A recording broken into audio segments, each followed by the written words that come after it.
দেখুন, আমি ওনার এই বক্তব্যটা শুনেছি কালকে। এবার বিষয়টা হচ্ছে যে আমার ভীষণ অবাক লাগে, মানে তিনি কি মানে নিজেকে পশ্চিমবঙ্গকে কি ভারতবর্ষের থেকে বিচ্ছিন্ন কোনো অংশ বলে মনে করেন? আমার মাঝে মাঝে এবং তার বিভিন্ন কার্যকলাপে আমার এটা মনে হয়েছে যে তিনি পশ্চিমবঙ্গকে ভারতের অন্য অংশ বলে মনে করেন, মানে ভারতের থেকে বিচ্ছিন্ন বলে মনে করেন কিনা। কারণ ভারত হিলিয়ে দেবো এই ধরনের বক্তব্য তো বাংলাদেশের সরকার রাখে, ইউনুস মাঝে মাঝে এরকম বলে, বা ধরুন পাকিস্তানের সরকার বলতে পারে।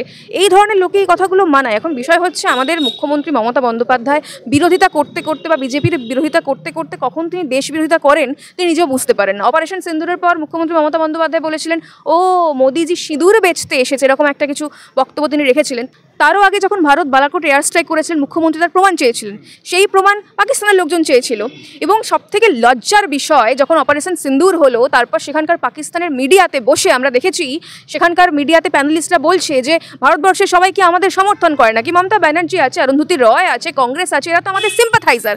বিষয়টা হচ্ছে পাকিস্তানের লোকজনও জেনে গেছে মুখ্যমন্ত্রী মমতা বন্দ্যোপাধ্যায় ভারতবর্ষের হয়ে যতটা না গলা ফাটান, তার থেকে অনেক বেশি তিনি পাকিস্তান বাংলাদেশের সিম্পাথাইজার। সেই জায়গা থেকে আমার মাঝে মাঝে মনে হয় যে বিভিন্ন ক্ষেত্রে আমরা দেখেছি, ধরো এর আগেও যে কটা আইন এসছে, নতুন বিল লাগু হয়েছে, সব ক্ষেত্রে তিনি বিরোধিতা করেছেন। তিনি পশ্চিমবঙ্গে সেগুলো চালাতে দেননি। আয়ুষ্মান ভারত তিনি পশ্চিমবঙ্গে চালাতে দেননি। এরকম একাধিক সেন্ট্রাল গভর্নমেন্টের প্রজেক্ট রয়েছে যেগুলো তিনি পশ্চিমবঙ্গে চালাতে দেন না। তিনি বলেন, হ্যাঁ আমি তো স্বাস্থ্যসাথী দিচ্ছি, কী দরকার আয়ুষ্মান ভারতের। তো এই যে স্পষ্ট বিরোধিতা করা, এটা কিন্তু ভারতের যে ফেডারেল স্ট্রাকচার রয়েছে সেই স্ট্রাকচারে আঘাত করতে চাইছেন এবং জেনে বুঝে করছেন। এবং তার কারণ হচ্ছে তিনি মুসলিম এবং দুধেল গায়ে যাদের কথা বলেন তাদেরকে তোষণ করতে চাইছেন। এবং আমার তো মাঝে মাঝে ধারণা হয়, মানে তিনি এই সিমি জামাতের ধাঁচে কথা বলেন, মানে এই যে কথাগুলো বলেন ভারতকে হিলিয়ে দেবো, ইউনুস যেরকম বলে তেমনি সিমি জামাত এই ধরনের কথা বলে।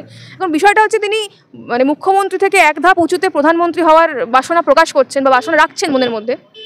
এবার সেই মানে সেই বাসনাটা তিনি মানে ভারতবর্ষের তো মানে এটা মানে দুঃস্বপ্ন দেখা, মানে এই স্বপ্ন দেখা না দেখাই উচিত। মানে তো এই স্বপ্ন তিনি পশ্চিম বাংলাদেশের প্রধানমন্ত্রী হওয়ার চেষ্টা করছেন কিনা এটা আমাদের বেশি ভাবা দরকার। মানে সেই দেশের রাষ্ট্রপ্রধান হয়ে তিনি চেষ্টা করছেন কিনা, বা তার জন্য এই ধরনের কথা বা মনের মধ্যে যেটা থাকে না মানুষের মুখে বেরিয়ে পড়ে, তো সেটাই ওনার মুখ দিয়ে বেরিয়ে পড়েছে যে এরকম একটা বাসনা তার রয়েছে। হ্যাঁ মানে সেটাই তো কথা, মানে বাংলাদেশকে তিনি ভালোবাসবেনই, মানে যেখানকার অনুপ্রবেশকারী ভোটাররা তাকে বাঁচিয়ে রেখেছে। আপনি বুঝুন, মানে 14 বছর তো কম সময় নয়। এই 14 বছরে ভাইপো কত লুটেপুটে খেয়েছে। টালিরচলা থেকে একটা বোধহয় ওই কী নাম, শান্তিনিকেতন 5 তলা, যেখানে 50 জন পুলিশ সবসময় গার্ডে থাকে, বাড়িতে এসকালেটার রয়েছে, আমরা সিঁড়ি দিয়ে যাওয়া আসা করি।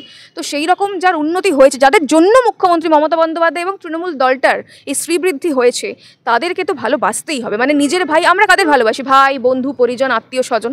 মুখ্যমন্ত্রী মমতা বন্দ্যোপাধ্যায়ের মুখে যে ধরনের বিচ্ছিন্নতাবাদী কথা শোনা যায়, যে ধরনের কথা শুনতে পারা যায়, সিমি জামাত বাংলাদেশি রোহিঙ্গা অনুপ্রবেশকারীদের মতন কথা মানে শোনা যায়, সেই জায়গায় দাঁড়িয়ে এটা মনে হয় যে তিনি ওখানে তার অনেক আত্মীয় পরিজন রয়েছেন, সমমনস্ক লোকজন রয়েছেন, মানে সমমনস্ক মানুষ।